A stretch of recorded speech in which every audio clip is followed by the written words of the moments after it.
Bonjour tout le monde, bon lundi matin, puis bienvenue à la chasse au trésor des instituts d'été du Centre Franco 2020. Mon nom est Judith Robichaud, puis j'ai le grand bonheur ce matin de passer les 10 prochaines minutes à jaser un peu d'une ressource très intéressante qu'on offre ici au Centre Franco, mais qui est disponible à tous les enseignants de la province via le EAV, et ce sont les parcours d'apprentissage. Donc, merci de vous joindre à nous pour cette chasse au trésor. Et on va tout de suite enchaîner. Alors, si jamais vous avez des questions en cours de route, il y a un petit bouton au haut de l'écran qui vous permet de les poser et ça va me faire plaisir d'y répondre en fin de session. Alors, n'hésitez surtout pas à faire part de vos questions au fur et à mesure que vous en aurez. Alors, qu'est-ce que c'est un parcours d'apprentissage? Bien, les parcours d'apprentissage, c'est des situations d'apprentissage partant de problèmes authentiques liés à la vie de tous les jours. Donc, vraiment, ça a été créé afin de faire des liens directs avec la vie et le quotidien de l'élève. Ce sont des enquêtes. Alors, ça encourage vraiment le développement de la pensée critique via des enquêtes. Et vous allez voir, quand on va aller explorer la ressource, ce sont des enquêtes qui ont été étagées de manière à augmenter progressivement la capacité de l'élève. Donc, les premières enquêtes sont très structurées, sont très dirigées. La deuxième l'est un peu moins, puis la troisième et la dernière enquête du parcours d'apprentissage, elle est beaucoup plus autonome. Alors, pour quelle matière? Donc, on s'adresse ici surtout à un public pour le secondaire. Donc, il y a 3 parcours disponibles pour le cours HFA-4U, qui est le cours de nutrition 12e année. Il y a 2 parcours d'offerts pour le cours de nutrition 10e année, HFN 2O. Il y a un parcours pour le cours HHS 4U, 2 parcours pour le cours HSB 4U, un parcours pour le cours HSC 4M, 2 parcours pour le cours HSE 3E. Donc, ça, c'est particulièrement intéressant pour les gens qui ont des élèves de la filière pré-emploi, parce qu'on sait qu'il n'y a pas nécessairement beaucoup de ressources en ligne pour eux. Et il y a 3 parcours disponibles pour HSP 3U. Alors, pourquoi est-ce que je vous encourage beaucoup à les utiliser? Bien, ce sont des excellentes ressources dans un contexte hybride. Donc, elles ont vraiment été conçues, pensées pour être enseignées en ligne. Donc, l'élève peut le faire de manière un peu autonome à son propre rythme, mais en même temps, il y a un accompagnement de l'enseignement. De l'enseignant. Donc, pour ceux qui commencent à réfléchir à, bon, mais comment est-ce que je vais faire pour meubler un peu le temps des élèves quand ils vont être sur leur temps personnel à la maison, bien, ces ressources-là sont excellentes pour ça. Alors, c'est des activités qui sont construites pour être faites de manière autonome par l'élève, puis avec la collaboration du groupe classe, mais aussi de l'enseignant. Puis, on peut en prendre une partie ou bien toute la ressource au complet. Donc, c'est vraiment très, très flexible comme mode. Donc, on va aller justement sur le EAV. Je vais vous montrer un peu rapidement comment ça fonctionne, comment est-ce qu'on est capable d'y accéder, puis d'aller les explorer. Donc, je vais quitter la présentation. Et, bon, c'est simplement de vous rendre sur votre page d'accueil où vous pouvez accéder aux cours en ligne. Puis, dans la barre de recherche, vous avez simplement besoin de taper « Parcours ». Alors, quand vous tapez « Parcours », vous allez voir, ils vont tous apparaître un après l'autre et vous pourrez sélectionner celui qui vous intéresse. Ce matin, bien, parce que je suis une gourmande dans la vie, puis en ce moment, bien, nos jardins sont très productifs, on va aller dans le cours de nutrition 10e année. Alors, on va aller voir le parcours d'apprentissage du cours HFN 2O. Et c'est un module qui est particulièrement intéressant, un parcours qui porte sur l'alimentation et la culture. Donc, la grande question que l'élève se pose ici dans ce parcours d'apprentissage, c'est comment notre alimentation reflète-t-elle notre culture? Et tous les parcours d'apprentissage commencent avec ce qu'on appelle un élément déclencheur. Donc, c'est un élément multimédia pour susciter la curiosité puis la réflexion chez l'élève pour un peu lui introduire le thème du parcours. Alors, ici, c'est un élément interactif qui est sous forme de bande dessinée qui explique un peu l'histoire du pâté chinois, parce que qui n'aime pas un bon pâté chinois?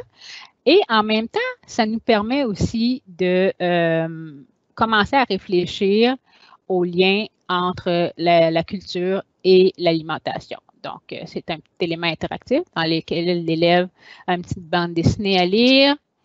Et ensuite, il a actuellement des choix à faire parce qu'on est en train de réinventer le pâté chinois à différentes saveurs culturelles.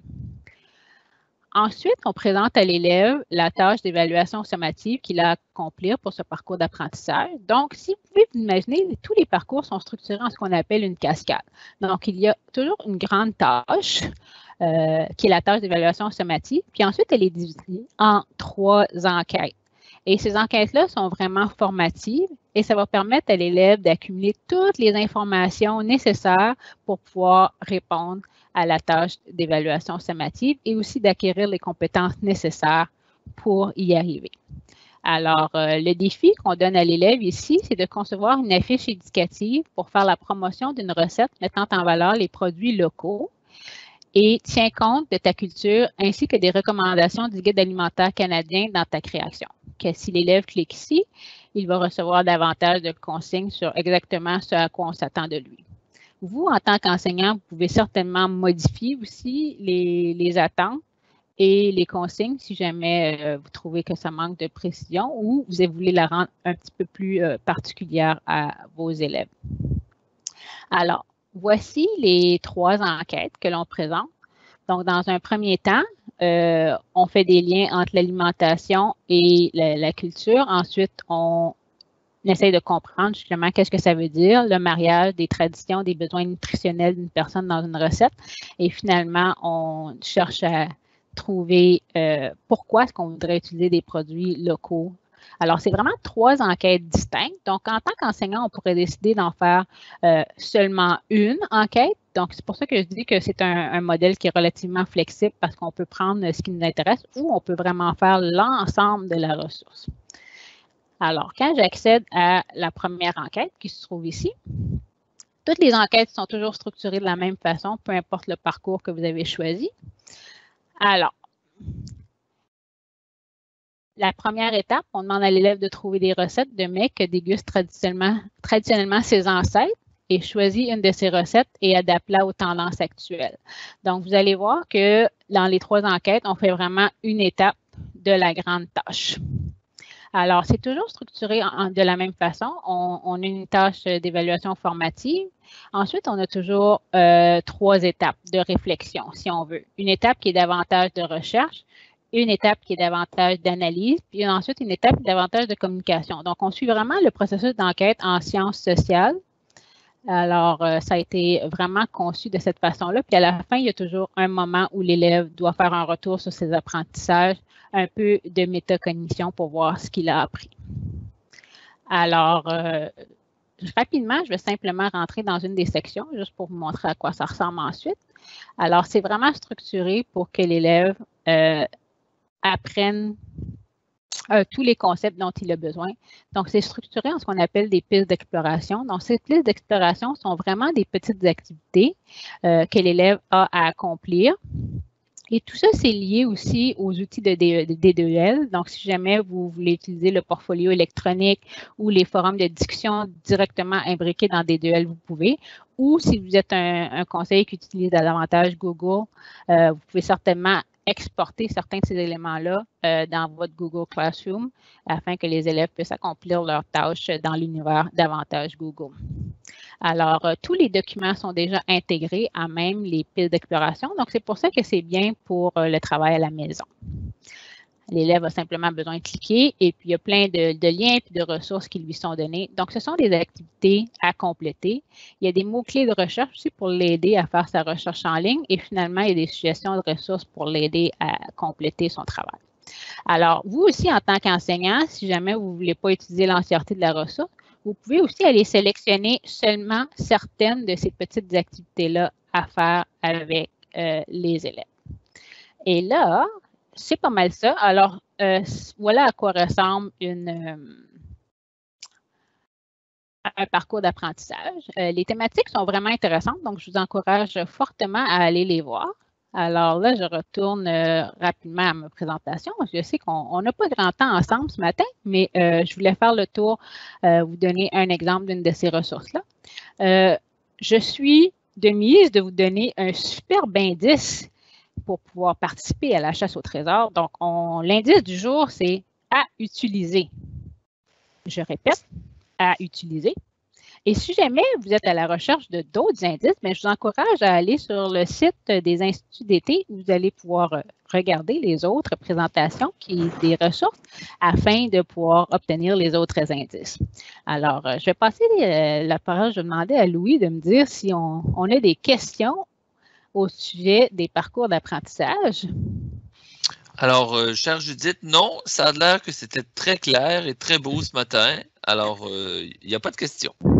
Alors, si jamais vous avez des questions éventuellement ou vous sentez une envie incroyable de vouloir vous embarquer dans les parcours d'apprentissage, il y a des choses qui sont nébuleuses pour vous, ou vous aimeriez avoir quelques conseils sur leur utilisation, n'hésitez surtout pas à nous écrire.